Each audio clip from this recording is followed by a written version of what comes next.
She has a long track record in this space, and I think her track record should speak for itself. She's been in this space for a long period of time and has done a ton of great work. However, what's going on, you guys? Today we have Emma Vigeland absolutely demolishing Ana Kasparian and the Young Turks. Emma retweeted an older article about the Young Turks being funded by the establishment that they claim to be against, and Ana Kasparian decides to go back and forth with Emma Vigeland, and here we have Emma Vigeland talking about it right now. The FedEx guy for almost 10 years, the two podcasts I listen to every morning were TYT and MR. I don't want to start shit between your programs, but Ana repeatedly downplays Project 2025, stating that all the fear-mongering during his first administration didn't come to pass, not understanding that administration's competence as well as those in his... All right, I'm not going to go through this whole thing, but you mentioned, yeah, now she's against calling Trump a fascist. I did see this. So, you know, I mean, look... I just thought that was bait, though. Like, no offense. I'll let you get into it. But, like, I saw that tweet yesterday, and I was like, is this not just, like, bait? It's not engagement bait. A trial period. Like, it was just, like, wrong. Like, every point in it was, like, incorrect. About fascism, about, like, Trump. Yeah. So, like, it was just some words.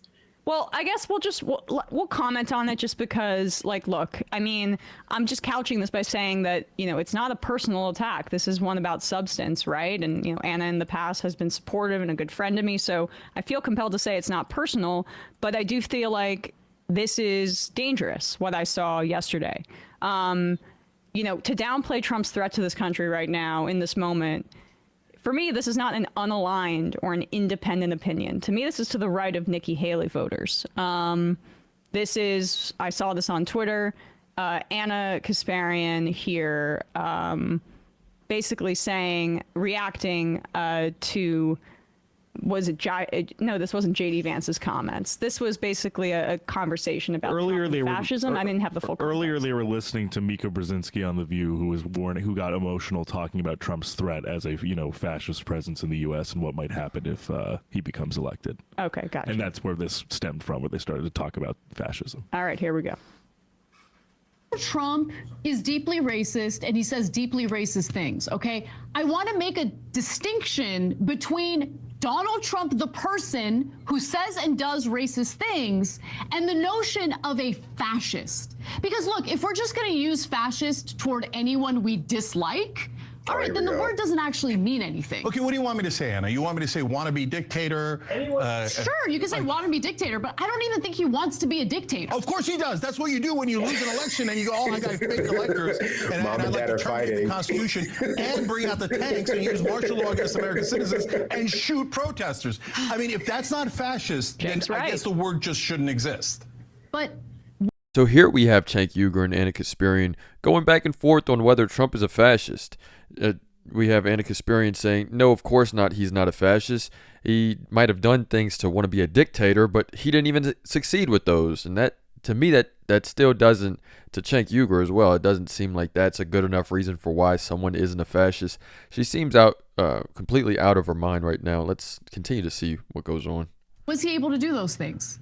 First of all, his entire cabinet had to threaten, not cabinet, administration, his White House team had to say, we're all going to mass resign if you roll out tanks against American citizens. Okay, so if you think he's a fascist, wouldn't that justify taking physical action against him? No, because that doesn't help. That devolves us further into fascism. Whoa, what a straw man. Exactly. Can you pause it, actually? There's a difference between somebody... I guess I didn't see that part, but what, I mean... If he's a fascist, why aren't you, what is the guy who tried to kill Hitler? Ribbentrop or something like that? Right. No, I mean, Ribbentrop. Yeah, it's a way to continue to delegitimize what Cenk is saying there, and Cenk is absolutely right. I mean, look, if she wants a definition, fascism's a political ideology that it's an outgrowth of Mussolini and Hitler's reigns at the start of the 20th century. You can characterize it as highly militaristic, nationalistic, anti-democratic, a political movement that encourages violence against leftists, against LGBTQ people, minority groups. Sorry, what'd you say, Brandon? I said marginalized groups. Yeah, go ahead. Marginalized groups, right? Or anyone that's opposing you, and, you know, that can involve. So we have Emma Vigeland right here giving a great definition, beautiful definition on what fascism is. And I think that this is where it comes down to it, is that it's a lack of definitions, it's a lack of unity for words being used. If someone's saying one thing is fascism, another person is using another maybe emotional argument for fascism, then you get those instances to where we see Ana Kasparian moving the goalpost on Cenk Uygur. I believe that Emma Vigeland is giving a great definition on what fascism is. And this brings us to our next clip we have with Emma Vigeland calling out their grifting. The bestest leftist. As someone who has been a paid sub for this show and TYT for more than 5 years and watching both almost daily for more than 10 years, I implore you to stop commenting on the selectively clipped videos that circle leftist Twitter. TYT has some bad takes, but they and the show are ideologically aligned on 98% of the issues. No.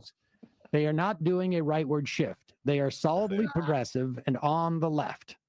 TYT does a ton of shit I'm pretty sure Cenk sent in this IM, by the way. Yeah.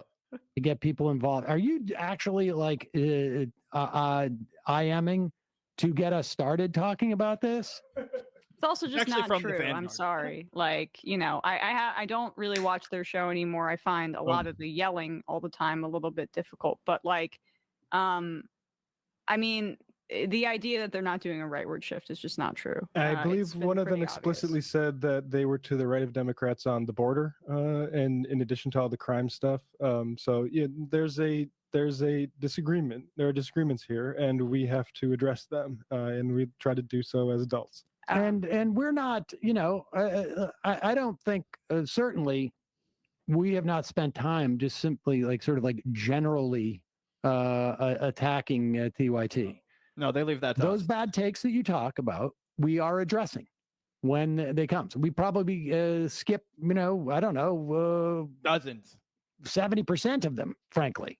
I don't like talking about it, but I also feel like at the same time, just because it's uncomfortable given like my past personal relationships, but we need to combat. I think some of this is dangerous. I really do think that normalizing Trump and MAGA and perpetuating right-wing narratives such as that Colorado story about Venezuelan migrants, which ended up being, what do you know, as we indicated when we covered it, a slumlord basically who had previously had a bunch of complaints from the city of Aurora, who was trying to get out of doing repairs on. So here we have Emma Vigeland calling out Cenk and Ana Kasparian over their grifting for the right. It appears that they are shifting with something. They are wanting to go towards the right, wanting to become more aligned with these fascist leaders, with the ones in power, and they are completely turning their backs on what they started for in the first place, what they believed in the first place. But right here, we can see that Emma Vigeland is not afraid to call out the bullshit, and she is calling it out in a great way.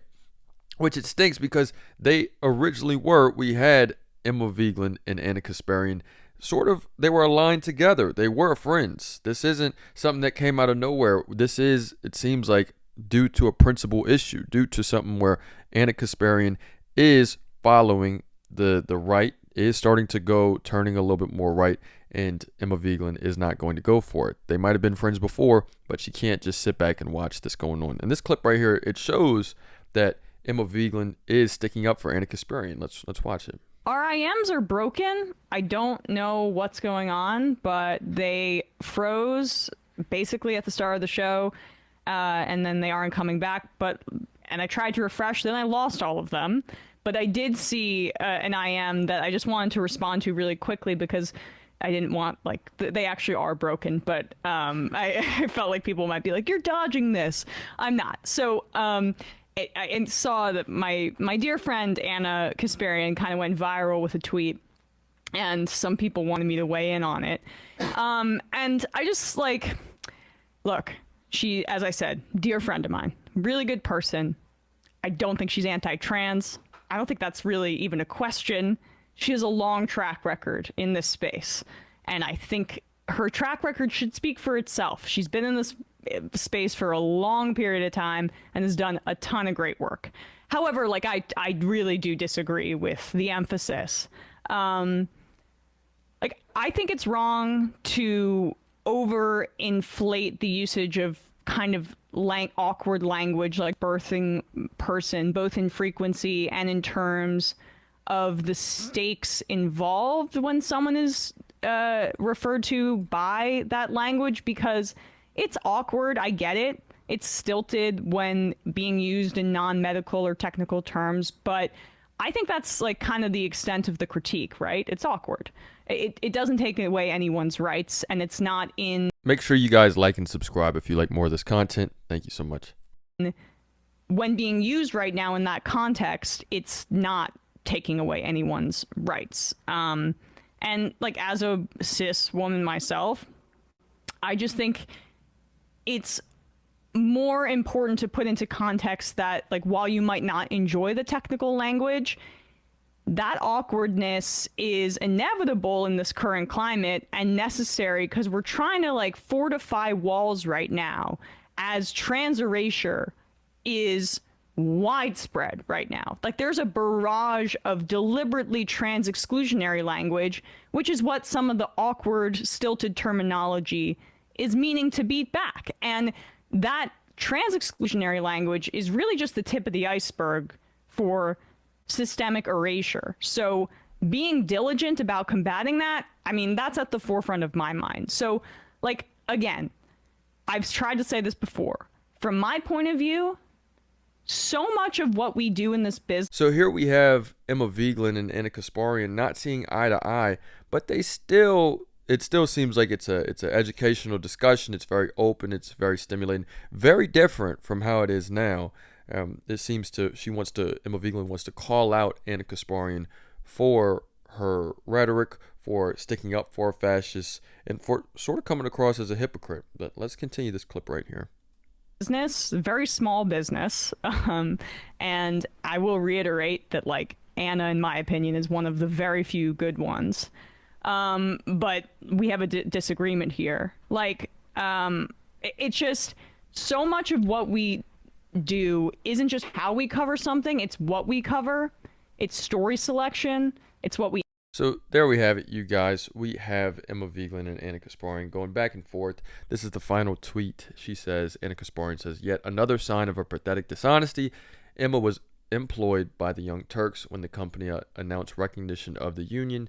These cheap shots to make herself look like a class warrior crack me up, especially when she advocates that we all shut up and take when someone assaults us on a public transportation.